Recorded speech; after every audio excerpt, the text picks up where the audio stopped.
সন্দেশখালীর যা পরিস্থিতি তাতে রাষ্ট্রপতির শাসন জারি জরুরি হয়ে পড়েছে। শুক্রবার রায়সিনা হিলসের সন্দেশখালীর রিপোর্ট জমা দিয়ে এমনই জানালেন এসসি কমিশনের চেয়ারম্যান অরুণ হালদার। সেই রিপোর্টে একগুচ্ছ অভিযোগ তুলেছে এসসি কমিশন। সন্দেশখালীর পরিস্থিতি সামলাতে পুলিশ ব্যর্থ হয়েছে, এমনটাই অভিযোগ অরুণ হালদারের। আর সেই সবের ভিত্তিতেই তাঁর দাবি বাংলায় রাষ্ট্রপতি শাসন জারি হওয়া দরকার, নইলে যুক্তরাষ্ট্রীয় পরিকাঠামো ভেঙে পড়ার আশঙ্কা রয়েছে। বৃহস্পতিবার সন্দেশখালীর পরিস্থিতি দেখতে গিয়েছিলেন তপশিলি উপজাতি কমিশনের প্রতিনিধিরা, কিন্তু ১৪৪ ধারা জারি থাকায় সেখানকার অশান্ত এলাকায় তাদের ঢুকতে দেওয়া হয়নি। তবে সেখান থেকে নানা তথ্য সংগ্রহ করেন অরুণ হালদারের নেতৃত্বাধীন দলটি।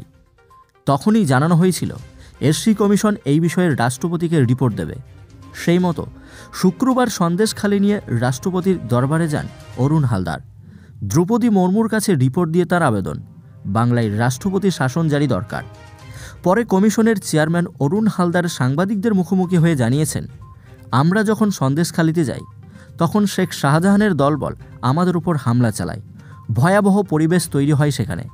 স্থানীয় লোকজন আমাদের সঙ্গে কথা বলতে ভয় পাচ্ছেন, বলছেন আমরা ফিরে এলেই তাঁদের ওপর শাহজাহান বাহিনী হামলা চালাবে।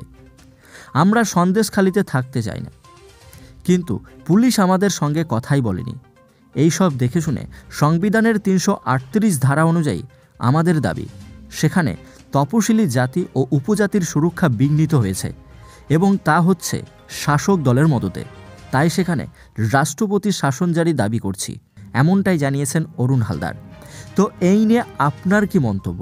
এই মুহূর্তে যা পরিস্থিতি গোটা পশ্চিমবঙ্গে এবং সন্দেশখালীতে, রাষ্ট্রপতি শাসন সত্যিই কি জরুরি? অবশ্যই বিস্তারিত কমেন্ট করবেন। আর এই ধরনের লেটেস্ট ট্রেন্ডিং আপডেট সবার প্রথম দেখার জন্য চ্যানেলটিকে সাবস্ক্রাইব করে পাশে বেল আইকনটি প্রেস করে অল নোটিফিকেশনটিকে ক্লিক করে আমাদের সঙ্গে থাকবেন।